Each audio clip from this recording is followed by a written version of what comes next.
the episode of you when you were on The View, and I think it was 2015 or 2006, like when you were running for president. Right. And you got introduced as our friend Donald Trump. That's right. Whoopi Goldberg gives you a big hug and a kiss. Joy Behar gives you a big hug. Barbara Walters gives you a big hug. They all loved you. They were all talking about how you might be conservative in your financial positions, but you're very liberal socially. They were talking about you. Yeah, I wonder what happened after that. Gee, I wonder what happened. I don't know, maybe 4 years of his presidency happened where people were like, oh my God, this motherfucker is not even remotely moderate. You remember, the reason why they were saying that back then is because he's a media guy, they're media people, and they're stupid. But also because he did have a lot of moderate positions overall in comparison to the rest of the boring ass Republican Party where he would present himself as a moderate. Dude, what are you saying? That shit started day one? No, you are all remembering Donald Trump's craziest moments when he was running for president in terms of immigration. He was always insane on immigration. But on a lot of social issues, Donald Trump literally redefined the Republican Party. No more deficit hawking, gone. He'll never talk about it. Said he's going to protect Social Security, okay? Like, said that he was anti-war. He was pro-LGBTQ. Come on, dude. You in such a favorable light. The audience was cheering, and then you actually started winning in the polls, and then the machine started working towards you. The View. I was on The View many, many times, and they loved me. Just the way people would talk. I mean, even if people had criticisms about you, people that didn't like you, there was always feuds and stuff like that, but the reality was the thing turned on you when they found out that you were going to be president. It was very coordinated. And some people are catching on to that now. There's a lot of people that were longtime Democrats like Elon and Bill Ackman and all these different, very intelligent people. And they support. Okay. Yeah, dude. They only now realized it. And not because they became openly right-wing radicalized dumbasses after COVID and realized that if they get on the Trump train, Trump will give them benefits. Support me now. Bill Ackman supports me. He's been very supportive too. This is what I wanted to ask you. What was it like when you actually got in? Because nobody really can prepare you for that. When you're running for president, you don't really know what it's going to be like when you actually get into office. Well, first of all, it was very surreal because I was never first of all, even if you were a politician, but I was never a politician. I sort of just started, right? Right. And all of a sudden I'm standing in the White House. And it was very, very surreal. It was just what did you think it was going to be like in terms of like your ability to govern? Yeah. Like this is your first experience governing anything. You've never been a governor, you've never been a mayor. Private stuff. Business. Yeah. But now all of a sudden you're inside the White House. The biggest thing was just that first moment of being in this hallowed, it was really a hallowed place to me. And then with time, that wears off. With time, it becomes, your place where you stay. And I was doing a lot of, I had two things that I really focused on: governing the country and survival. Because from the moment I won, before I got to office, all of a sudden, they came down. Nobody has ever been treated that way. And you see that. You see where in the Washington Post very early on they said, well, now the impeachment stuff starts. And it did. It literally started from the beginning. So I had survival and run the nation. I had a combination. Most people don't have the survival. They get in. What did you expect, though, in terms of, like, once you got inside, you had to appoint all these people? Yeah. Like, how many appointments did you have to make? Well, you have actually 10,000 appointments. Now, they're different. You have big ones, and then they appoint 100 people and 200 people. But the president really is involved with approximately 10,000 appointments. So you'll appoint a Secretary of State, and he or she will appoint a lot of people. So it's a lot. But in terms of major ones, you probably have like 100, but they're big ones.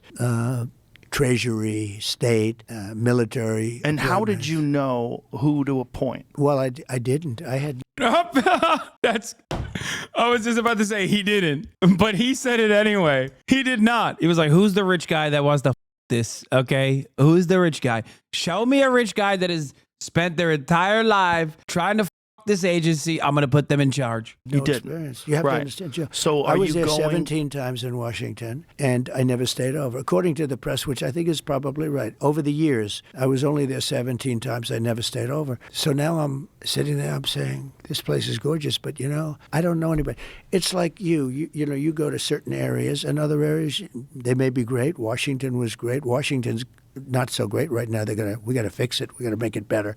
A very dangerous place, very badly maintained place. We're going to make it great. We're going to make it better. We're going to bring it back. What did you think it was going to be like? Versus, like, did you have any ideas of what it was going to be like? What's really annoying about this is that, like, Trump did one debate with Kamala Harris, got absolutely cumstered so hard that it literally improved Kamala's approvals, and then he just stopped then he realized, like, oh, I can't do this again. And I feel like the Democratic Party didn't even shit on him enough for chickening out of his second debate. And then he spent every single waking moment after that doing a full court press on as many independent and as many traditional outlets as he possibly can. Oftentimes the traditional outlets being like very right-wing outlets that he gives interviews to, which solidifies his base. And then anytime he wants to reach out to audiences that maybe are not tuning into Fox News, he went on every single independent media outlet over and over and over again. And I think that has played a decent role in his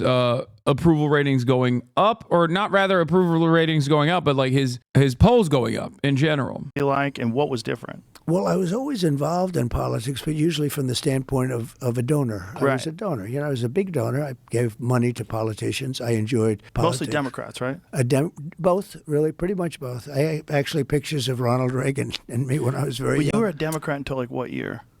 I was a Democrat. I could get you the exact, but the early 90s, I switched over eventually. Actually, they had a reform party. So undecided voters are dumbasses now? Yes. If you're talking about the uncommitted movement, that's entirely separate than undecided voters. Yes. Have you ever encountered an undecided voter? Like, that is one of the most common memes in this community, is like, we love making fun of undecided voters. It's 10 days out, man. I was thinking about doing that for a little while, but then fortunately I didn't, because it's very hard. It's a two-party system. And anytime you hear third party, I know you like RFK Jr., and so do I. He's a fantastic guy. I do, but I thought that being an independent was nonsense. It doesn't work. It doesn't work because even if you do great, you're not going to get Congress. In other words, you need now to say, okay, now I'll get half of Congress that's never going to vote for you. But it doesn't. It's pure and simple. It's a two-party system. Right. So in the office of the presidency, over the years, all those presidents, you've had 92% were politicians and 8% were generals. General Eisenhower, General Washington, right? General George Washington. You had generals. So it's 8% no admirals, 8% generals, and 92% politicians. They're politicians. Okay. Contrary to what a lot of the naysayers in the chat are saying, I don't think this is as boring as I thought it was going to be. A lot of this is new stuff. Even if he's going over old shit, it is surprisingly new. We have to look at this with fresh eyes and an honest perspective, because you and me have already made up our minds on Donald Trump. Whereas the actual dumbasses who are like, oh, I'm undecided, I still don't know, maybe I might vote for Donald Trump, like, they are going to watch this interview, and we have to put ourselves in the mindset of a person like that. And I think so far this is very humanizing for Donald Trump, which is not good. Okay? Not good at all. Politicians, and they go on. So they never had a business guy, or they never had a guy that wasn't elected to an office. They were all like Ronald Reagan he was a movie actor, and then but he became the governor of California for, I think, 2 terms, and then he ran. So you'd never had a thing like this. But in terms of me, and sometimes I'd use it as an excuse, and I don't like having excuses, actually, but I'd use it as an excuse. I had to rely on people that I respected or liked, but that I didn't know that well, because I didn't know them that well. Some of those people I campaigned against, because, I'm a dock worker and I was unloading cargo ships from China and a box fell out and broke. Papers flew everywhere. When I picked them up, I noticed they were ballots with Harris marked on them. When you have 18 people, we had mostly politicians running in the election, running in the primaries, and they got knocked out one by one. But I got to like some of them. Some of them I didn't like at all, and I don't like them now. And I'd rely on them, and I'd rely on other people. So all of a sudden, people would come in. I'd like to recommend so-and-so to be Secretary of State, and I'd have 3-4 people recommend. One thing I can tell you, Joe, everybody wants the position. Of course. No, but sometimes I'll hear a lot of people don't want to work with Trump because Trump is tough to work with, etc. Let me tell you, everybody wants to be any one of these positions. They die for it. Of course. Picking people that are outside of politics is somewhat dangerous. So you're kind of stuck in a position where you have to pick established people. And then the problem with established people is established people are already indoctrinated into the system. And they're stiffs in many cases. Oh, I hate this argument. He literally said he was involved in DC. He was involved in politics as a billionaire with investments that routinely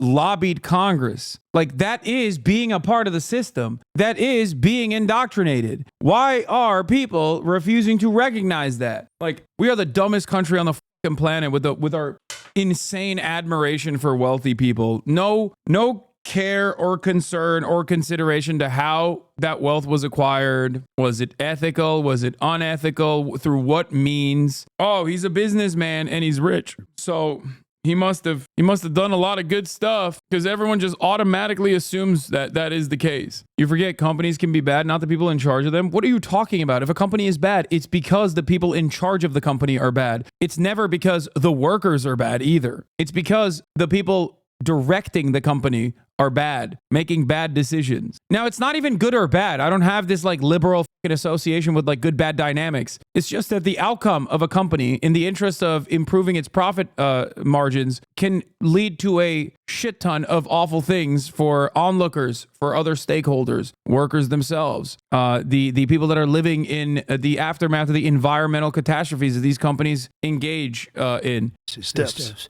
They're survivors. What do you mean by stiffs? When you say stiffs? A stiff, they don't have nothing. They have nothing. Or they're smart and survive. One little thing. So there was a congressman years before I ran, and I was very close to him. And I needed a license on something, and he was very important in getting the license. But it was a little bit controversial, the license, this particular thing that was being licensed. But I was close to this guy and helped him and everything else. And I went to him. I said, I'd like to have your help. And he said, let me take a look at it. I said, ooh, that's not too good, but I really hope you don't have it. Anyway, he tapped me along for a long period of time and ultimately didn't do it. And I said, you are a stiff. You could have done this thing so easy, etc. But it was controversial.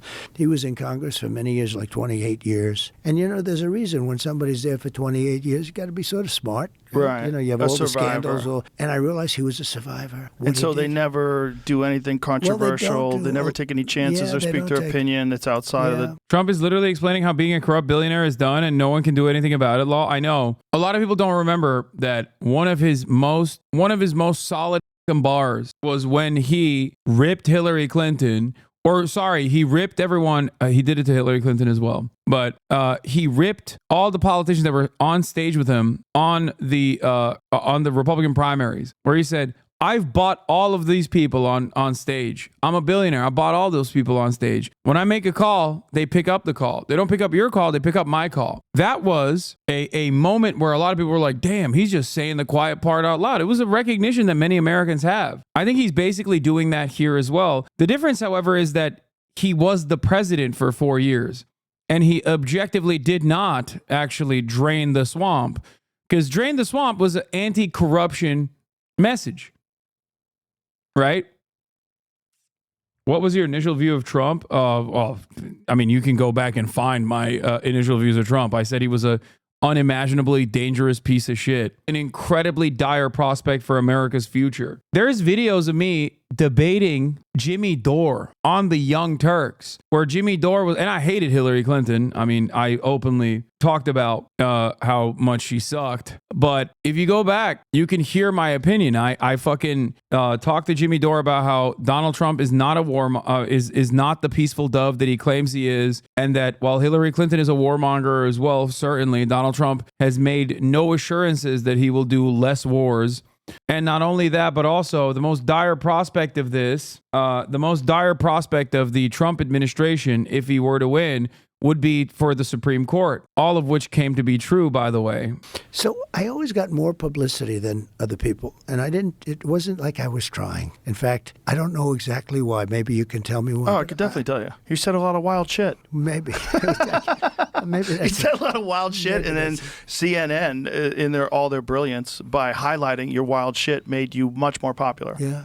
And they boosted you in the polls because people were tired of someone talking in this bullshit, pre-prepared politician lingo. And the worst part about it is that, like, he said a lot of wild shit, but also the media would, like, criticize some of the normal shit that he was saying and package it in with the wild shit that he was saying. And that's what made people aware of, like, the good shit that he was saying that was being presented as bad. Like when he would say things like, I bought off all of your asses on stage. When you fucking present that to the broader American population, they're gonna be like, wait, I agree with that. What the fuck do you mean? I agree with what he just said. even if they didn't agree with you, they at least knew whoever that guy is, that's him. That's really him. Yeah. When you see certain people talk, certain people in the public eye, you don't know who they are. You have no idea who they are. It's very difficult to know. You see them in conversations. They have these pre-planned answers. They say everything. It's very rehearsed. You never get to the meat of it. One of the beautiful things about you is that you freeball. Like you get out and you do these huge events and you're just talking and you're making. We've highlighted you on the show many times when you did this Biden impression where he's walking around, he doesn't know what he's doing. It's funny. It's stand up. It's funny stuff. But it's like and you were making fun of Elon one time. You were doing an Elon impression. It's great. You have like comedic instincts. Like when you said to Hillary, you'd be in jail. Like it's great timing. Yeah. But it's like that kind of stuff was unheard of as a politician. Like no one had done that. Did you just assume because people loved you on The Apprentice, they were going to love you as a president? I figured it would be so easy. You know, it's very probably interesting. would have been if the media. That is what happened. That was a big part of the reason why he had so much recognition. Yes, he came into the fray as an outsider, but with a shit ton of name recognition as a direct consequence of like all of the fucking money that was spent promoting him as a media figure. This is the same problem with Elon Musk. It's the same problem with J.D. Vance. Dumbass liberals. Well, I guess with Donald Trump, how could they have known? That's besides the point. But like with J.D. Vance, you could have known.